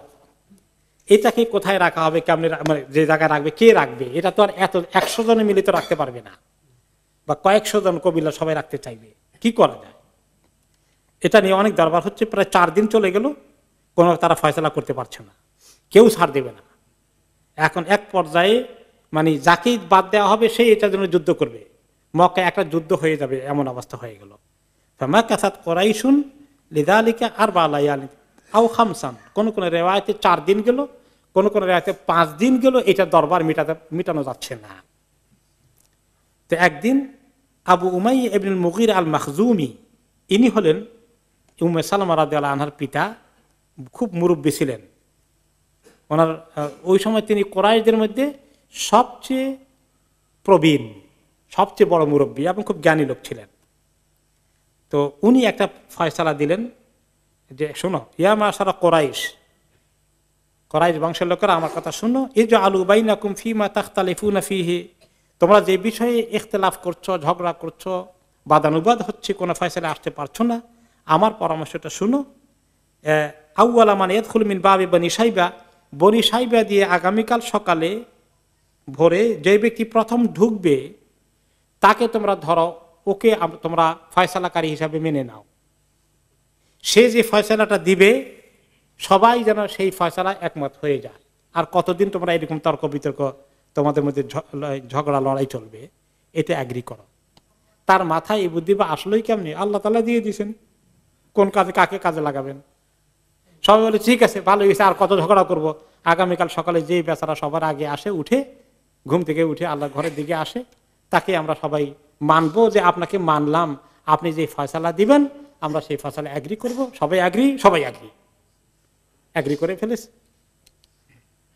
ওকে, ফাআশখাসু আবসারহুম ইলা বাবিল মসজিদ, তখন সবাই এই মসজিদের গেটের দিকে আসতেছে। ওয়াশআবাতিল আনাফ ইলা মান ইয়া তোরা ইয়াকুন হাদা দাখিল, কে হবে সর্বপ্রথম আজকে এখান দিয়ে ঢুকবে। এখন কেমনে আল্লাহ তাআলা নবী করিম সাল্লাল্লাহু আলাইহি ওয়াসাল্লামের দিলের ভিতরে ঢুকাই দিলেন, উনি সবার আগে উনি এসে ঢুকলেন, বনি শাইবার গেট দিয়ে ঢুকলেন। সবাই দেখে বললেন, হাদাল আমিন রাদিনা হাদা মুহাম্মদ, আরে এই তো সবচেয়ে যাকে আমরা আমিন বলি, বিশ্বস্ত, এই তো মুহাম্মদ এসে গেছে। এই বেচারা তো কারোর প্রতি তার কোনো সে নিরপেক্ষ ফয়সালাই দিবে, ঠিকই আছে। এর মতো আর ভালো মানুষ তো যেহেতু আমাদের সমাজে আর নাই, এই বেচারা যে ফয়সালা দেয় আমরা মেনে নেব। উনি কিন্তু জানেন না ঘটনা, তাদের দরবার হয়ে গেছে লিডারদের মধ্যে, উনি তো লিডার না। এমন নয় যে উনি এই কথা শুনে সবার আগে আসছেন, তিনি এই প্ল্যান করে, আল্লাহ তাআলা ওনাকে নিয়ে আসছেন। তখন তিনি বললেন, আচ্ছা ঠিক আছে, তাহলে এক কাজ করো, হালুম্মা ইলাইয়া সাউবান, একটা বড় কাপড়ের টুকরো আমার জন্য নিয়ে আসো। আর তোমরা সমস্ত লিডার গুলো যারা আছে, কয়টা কবিলার লিডার, সবগুলো লিডার আমার পিছনে পিছনে আসো। অতঃপর তিনি নিজের হাতে এই পাথরটাকে, হাজের আসাদকে এই এই কাপড়ে রাখলেন, আর বললেন যে লিতাখুয কুল্লু কাবিলাতিন বিনাহিয়াতিন মিনাস সাওব, প্রত্যেক কবিলার একজন করে প্রতিনিধি এই কাপড়ের একটা অংশ করে ধরবে, হাত দিয়ে এমনি করে উঁচু করে ধরবে, ধরে যেখানে এটা ফিট করার কথা ওয়ালের ওই জায়গায় নিয়ে আসবে।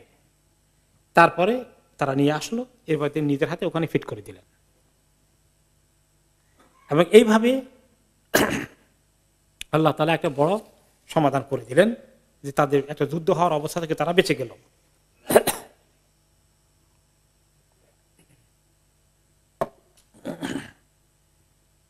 কাবা ঘরে যখন তারা খরচের জন্য গেল, টাকা পয়সা কালেকশন করতে গিয়ে, সেখানে তারা বলে দিল যে এই কাবা ঘরে সবাই হালাল পবিত্র টাকা দিতে হবে, যারা বেশ্যাখানা চালায় তাদের পয়সা নেওয়া যাবে না, যারা সুদ খায় তাদের পয়সা নেওয়া যাবে না, যারা মদ বিক্রি করে তাদের পয়সা নেওয়া যাবে না, এই সমস্ত কিছু অনেক কিছু। এখন করতে করতে দেখা গেল যে কাবা ঘরটা একটু উঁচু না করলে মুশকিল, ওয়াল টপকিয়ে তখন চোর গিয়ে অনেক কিছু চুরি করে নিয়ে গিয়েছিল। তখন ছিল 9 গজ উঁচু ছিল, ইসমাইল আলাইহিস সালামের যেটা সময় থেকে যেটা বানানো হয়েছে, 9 গজ উঁচু ছিল ওয়ালটা, এবং 2টা গেট ছিল তখন। এখন যে গেটটা আছে দেখেন আপনারা, এটার অপোজিট সাইডে আরেকটা গেট ছিল, এক গেট দিয়ে ঢুকতো, আরেক গেট দিয়ে বাইরে হতো।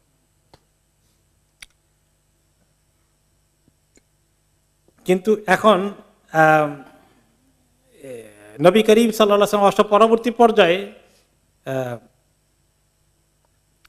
তিনি তারা যেটা করলো, তাদের টাকা কুলায় না বিধায় তারা তখন শেষ পর্যন্ত কিছু অংশ বাদ দিল, পুরোটা খরচ করার টাকা তাদের নাই। নবী করিম সাল্লাল্লাহু আলাইহি ওয়াসাল্লাম মা আয়েশার হাদিস বর্ণনা করেছেন যে মা আয়েশা বলেন, সাআলতু রাসূলুল্লাহ সাল্লাল্লাহু আলাইহি ওয়াসাল্লাম আনিল জাদার আমিনাল বাইতে হুয়া, আমি নবী করিম সাল্লাল্লাহু আলাইহি ওয়াসাল্লাম জিজ্ঞেস করলাম, এই যে হাতিম গোল করে দিয়ে রাখা হয়েছে, এই অংশটা দেওয়াল দিয়ে রাখা হয়েছে, এটা কি আল্লাহর ঘরের অংশ না এর বাইরে? ক্বালা নাম হুয়া মিনাল বাইত, এটা তো আল্লাহর ঘরের অংশ। কুলতু ফালিমা লাম ইদখিলুহু ফিল বাইত, তাহলে এটাকে তারা ঘরের মধ্যে না ঢুকাই বাইরে করে রাখছে কেন, আঙ্গিনার মতো করে দিয়ে? ক্বালা ইন্না কাউমাকি কাসুরাত বিহিমুন নাফাকা, তোমার এই জাতি গোষ্ঠী কুরাইশ বংশের লোকদের পয়সা করি কুলালো না পুরোটাকে ঘর বানানোর জন্য, কিছু অংশ বাদ দিয়ে যতটুকু টাকা কুলিয়েছে ততটুকু বানালো। কুলতু ফামা শাআনু বাবিহি মুরতাফিআন, এখন এই যে ফ্লোরটা একটু উঁচু করেছে এবং ঢুকার জন্য ঘরে যেভাবে স্বাভাবিকভাবে মানুষ হয়তো এক সিঁড়ি দু সিঁড়ি দিয়ে ঢুকে, এরকম না, বেশ উঁচু করেছে কেন? আর উঁচার জন্য আবার আলাদা সিঁড়ি বসাইতে হয় এরকম করে, অথবা ল্যাডার লাগে, এরকম উঁচু করেছে কেন?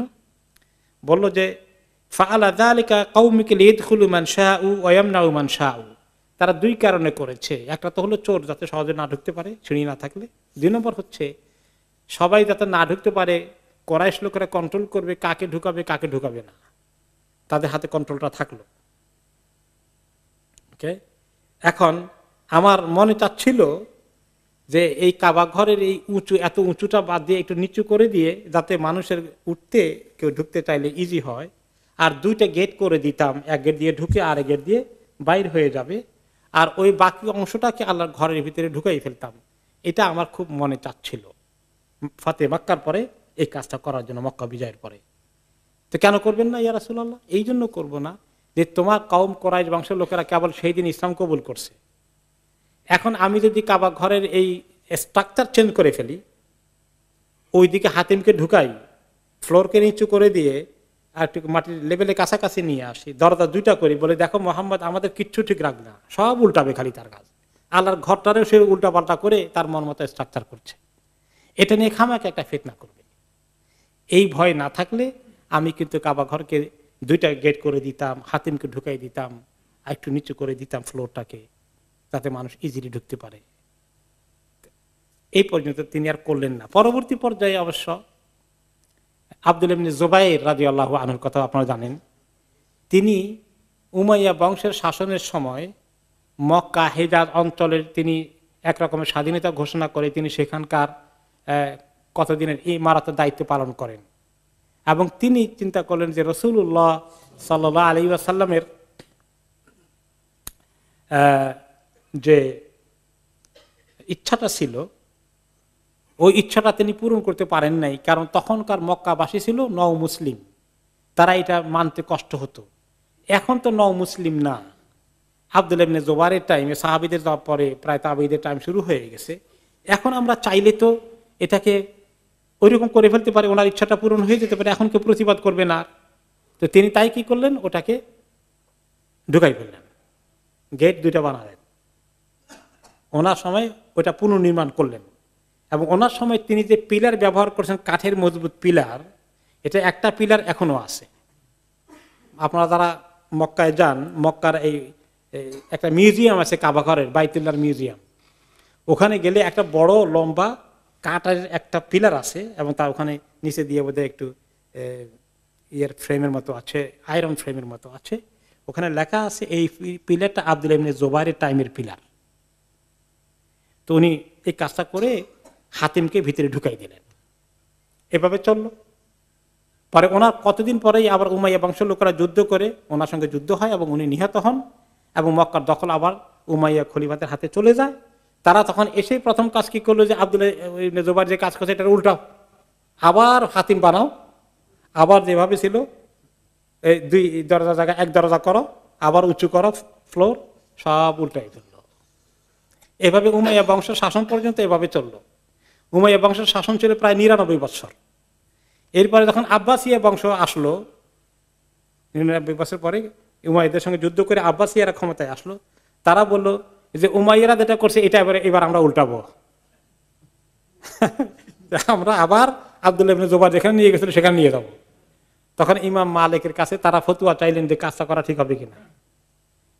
বোধহয় সম্ভবত হারুন রশিদ ছিলেন সম্ভবত সময় দায়িত্ব খলিফা হিসাবে। তো তখন তিনি ইমাম মালিক বলেন, শোনেন ইয়া আমিরুল মুমিনিন, খলিফাকে অ্যাড্রেস করে বললেন যে আল্লাহর ঘরে অলরেডি 2-3 বার উল্টানো কাজ করা হয়ে গেছে। এখন আপনি একটা করে যাবেন, তবে 100 বছর পরে আবার যদি আপনাদের গোষ্ঠীর ক্ষমতা উল্টে যায়, আরেক বাদশা আসে আবার ওদিকে নিয়ে যাবে, তো আল্লাহর ঘরটা একটা খেলার পাত্র হয়ে যাবে, এটার অসম্মানী হয়ে যাবে। একবার এখানে আরেকবার ওখানে এভাবে করে নাড়াচাড়া করে আল্লাহর ঘরের স্ট্রাকচারটা মানুষের কাছে হালকা হয়ে যাবে। এই কাজটা না করলে ভালো হয়। তিনি কনভিন্স করছে, ঠিক আছে থাক, তাহলে আমি করব না। এই পর্যন্ত আর কোন রাজা বাদশাহ এই কাজ করেনি। ওইভাবে হাতিম কাবা ঘরের বাইরে রয়ে গেছে। তো এখান থেকে ইবনে হাজার রহমতুল্লাহ আলাই, ইবনে হাজার আসকালানী রহমতুল্লাহ আলী বলেন যে দেখেন এই ঘটনার মধ্যে একটা অনেক লেসন আছে। নবী করিম সাল্লাল্লাহু আলাইহি সাল্লাম চাইলে ওই সময় মক্কার কাবা ঘরকে তারা আরবরা কিছু প্রতিবাদ করলেও এমন বড় ফিতনা হতো না, কারণ তিনি তখন ক্ষমতার অধিকারী অলমোস্ট। কিন্তু তিনি হিকমত অবলম্বন করেছেন যে ওলিউল আমর যিনি দায়িত্বশীল থাকেন তার জন্য জায়েজ আছে যদি কোনো ধরনের বড় ফিতনা সৃষ্টি হতে যায় উম্মতের মধ্যে, তাহলে সেটার মধ্যে মাসলাহাত থাকলেও এটা এই মুহূর্তে না করা কারণ আছে। আনটিল শিরক কুফর এই জাতীয় কিছু না হয়, মাসলাহাতের ক্ষেত্রে কনসিডারেবল আছে। কোন সময় মানে বড় ধরনের মুসিবত থেকে বাঁচার জন্য ছোট মুসিবতকে গ্রহণ করা হয়। যেমন একটা হলো মাসলাহা, একটা হলো মাফসাদা। ওকে, মাসলাহা হলো ফায়দা আছে, বেনিফিট আছে, একটা ভালো জিনিস, উপকার আছে। আর মাফসাদা হলো কি, যার মধ্যে ক্ষতি আছে। একটা কাজ আছে, এই কাজটা করলে অনেক উপকার আছে, এই কাজটার মধ্যে আবার ক্ষতিও আছে। এখন করবেন কিনা, কি করা বা ডিসিশন কি নেবেন, এর মধ্যে অনেক ফায়দা আছে কিন্তু ক্ষতিও আছে, বড় ক্ষতি হয়ে যেতে পারে। এইখানে ওলামায়ে কেরাম এই সমস্ত ঘটনা থেকে, সিরাতে পাকের থেকে লেসন নিয়েছেন। দারউল মাফসাদা মুকাদ্দামুন আলা জালবিল মানফা। একটি কাজে দুটো জিনিসই আছে, ফায়দাও আছে, ক্ষতিও আছে। কোরআন হাদিসের সঙ্গে কন্ট্রাডিকশন নাই, কিন্তু এমনি এর মধ্যে কন্ট্রাডিকশন ছাড়া ফায়দা আছে, ক্ষতিও আছে। তাহলে ক্ষতি আটকানো কে প্রায়োরিটি দিতে হবে, লাভকে স্যাক্রিফাইস করতে হবে, ফায়দাকে স্যাক্রিফাইস করতে হবে, ক্ষতির হার্মকে, ক্ষতিকারক যেটা সেটাকে আটকাইতে হবে। বুঝতে পেরেছেন? তাহলে ওই কাজটা আর করা যাবে না, ক্ষতি যেন না হয়। ক্ষতি আটকানোর গুরুত্ব বেশি একটু ফায়দা গ্রহণ করার তুলনায়। এইরকম একটা সুন্দর লেসন এই ঘটনা থেকে পাওয়া গেছে। এরপরে ইবনে হাজার রহমতুল্লাহ আলাইহি বলেন, অফিহি হাদিসুর রাজুলি মা আহলিহি ফিল উমুরিল আম্মা, যে এটা একটা উম্মতের বিষয়ে, উম্মতের বড় একটা ইস্যু নিয়ে তিনি তার স্ত্রীর সঙ্গে আলাপ করেছেন। তো একজন এরকম কেউ যদি লিডার হন, বড় ব্যক্তিত্ব হন, উম্মতের ব্যাপারে অনেক কনসার্ন আছেন, বিশাল বিষয়ে তার স্ত্রীর সঙ্গে শেয়ার করার মধ্যে কোনো দোষ নাই। এটা একটা দলিল নিয়েছেন ইবনে হাজার আসকালানী রহমতুল্লাহ আলাইহি, যে তিনি মা আয়েশার সঙ্গে এটা শেয়ার করেছেন। ওকে, এরপরে আমরা পরবর্তী যে চ্যাপ্টার হবে যে জাহিলি জমানায়, এখন ওনার বয়সটা 35 বছর কাবা শরীফ নির্মাণের সময়, আরো 5 বছর আছে। ওনার 40 বছরের আগ পর্যন্ত ওনার জীবনটা কেমন গেল নবী হওয়ার আগে, ওনার জীবন চরিত্র, সিরাত ইত্যাদি নিয়ে সুন্দর আলোচনা আছে। ইনশাআল্লাহ আমরা সেটা আগামী সপ্তাহে দিকে যাব আশা করছি।